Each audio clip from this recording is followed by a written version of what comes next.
This is Radio TV Phono Nut, and here's a transistorized AM/FM Cathedral radio. It's actually a miniature version.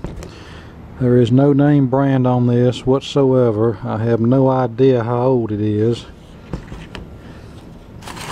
but I think it runs on a couple of AA batteries, and we're going to slap some batteries in this and see what happens. I anticipate probably the most it'll need is the controls cleaned, but now that I said that, it'll probably have some weird problem that's hard to trace down. And this is the FM antenna, I presume, and the back just comes off by turning this and then sliding this down and then lifting up the top and then sliding it out there. And there's our battery holder. Here's the chassis. Looks like this has an older style surface mounted IC. Looks like probably the whole radio is basically on that chip, so this is probably from the 80s sometime. Alright, the moment of truth. That must be on AM. Every hour, you're kept up to date with the Meridian. You're out here, but you want your Dan Patrick. Well, good news. I'll tell you, the selectivity on this sucks.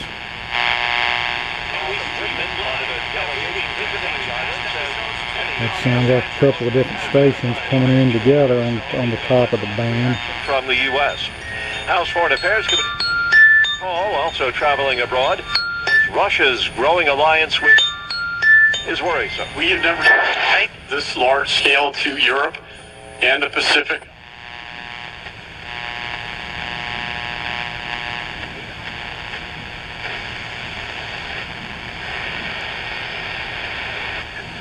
Discover the new conservative channel at snc.tv. News this hour from townhall.com. I'm Rich Thomason. Taiwan being assured of U.S. support should Communist China invade. Virginia Republican Rob Whitman is...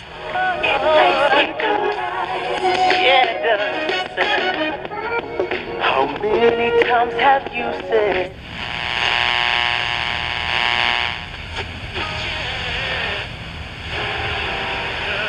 Well, it's picking up 670, so at least it has some sensitivity. Let's see if FM works.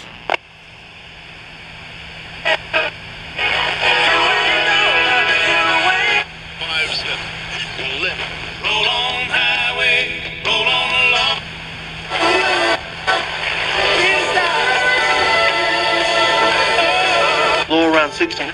Chance of rain is 60%.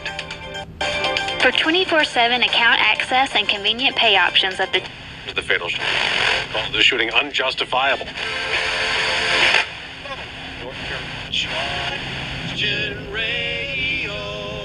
That you won't see me, don't you want me? You know I don't believe you don't see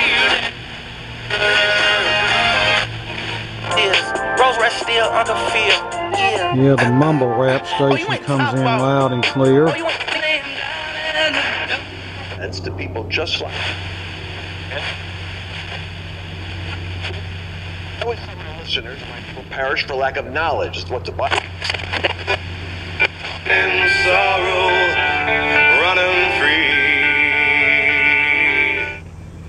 But yeah, this is pretty much as expected, just a cheapo, what you'd call a city radio. This is not meant for any kind of DX. This was just meant to be a cheap novelty radio. Here's the circuit board from the cabinet. As you can see, not a lot to this. I'm going to try to determine what kind of chip this is, and we'll see if this is I'm wondering if the AM section of this radio is TRF. But yeah, not a lot to this. Alright, this uses a Sony chip, type number CXA 1191M. And I don't know if this is a date code or what, but if it is, I can't decipher it. 307F42V. and as expected, that's the whole works on one IC. AM FM radio, audio amp, all on one chip. And here's the specifications of said device. Our FM section has an RF amp, mixer and oscillator, of course, IF amp, quadrature detection, and a tuning LED driver, which obviously our set doesn't have. AM section, RF amp, mixer and oscillator with RF AGC, IF amplifier with IF AGC, detector, and tuning LED driver. So obviously this is not a TRF circuit. And then we have our amplifier section.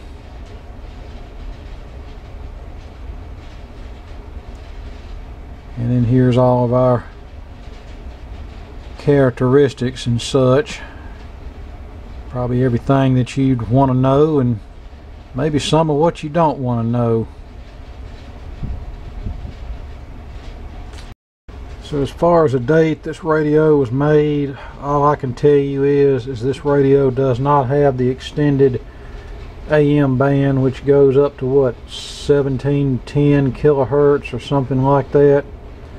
And I don't think that came into play until the early 90s, so this radio was likely made prior to that. But if someone can get a handle on this date code, if this is a date code, and tell me what that translates to, then maybe we can nail down an approximate year for this set. It's 307F42V.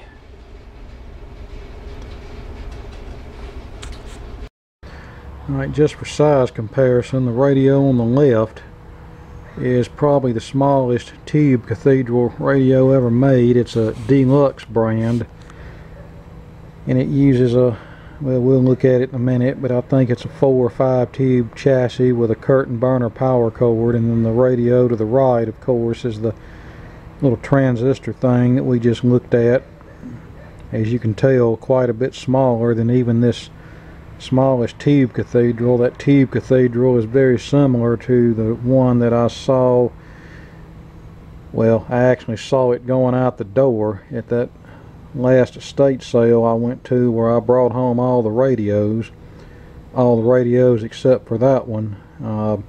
I managed to snag all the rest of them, but a woman beat me to the Cathedral, and she had a death grip on it, hauling it out of there. And we'll look at the chassis in it real quick. But yeah, you can see this is what it looks like on the inside.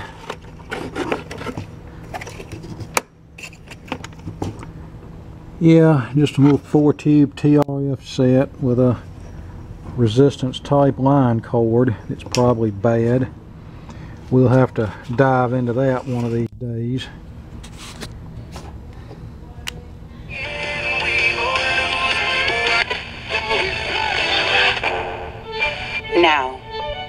Now your ideas don't have to wait. You exactly where Brother James was. In your business.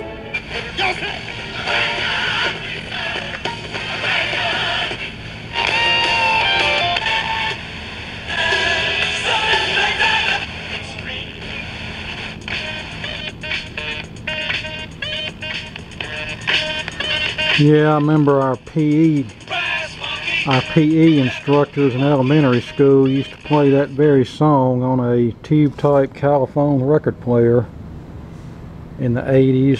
Generally, whenever the weather was too bad to go outside and do anything, they'd put us in one of the classrooms and do things, and that's one of the records they played.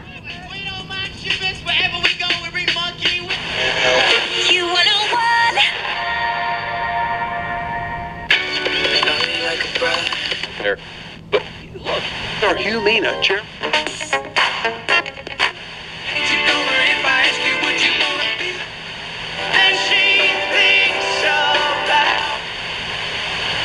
It does pretty good. Not the worst I've seen, certainly not the best either. Big kicks. Always gotta have nice. Wolf and Shepherd. My biggest complaint is this Steve AM Nash, Rob performance. Gronkowski, Maria Sharapova.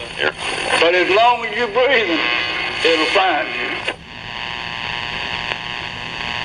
Over 200 board emails remain hidden due to the Biden White House citing executive privilege. I think we should...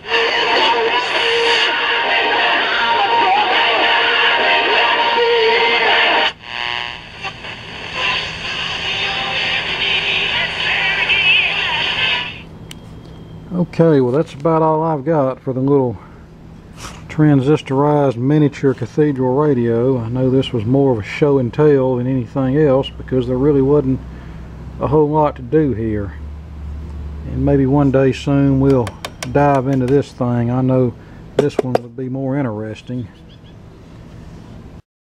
I will say that physically the line cord on this little Cathedral looks in decent shape, so if this is a resistance line cord, and I feel like it is, it's one of the better looking ones I've seen. Now of course that don't mean it's actually still good, but it actually looks better than some I've seen, and if it's still good I may just leave it on here just so we can say we have at least one of these types of radios that's all original, and we see one of the tube caps is busted off, so that'll have to be replaced, seeing as how the cap is no longer affixed to the connector there.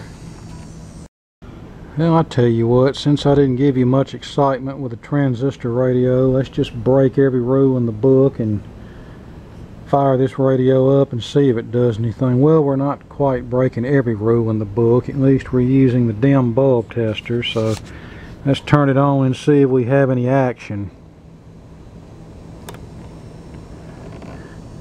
I'm not seeing anything, but this switch doesn't feel like it's... Let's see if this is the switch that turns it on. Nope, it doesn't appear that it is.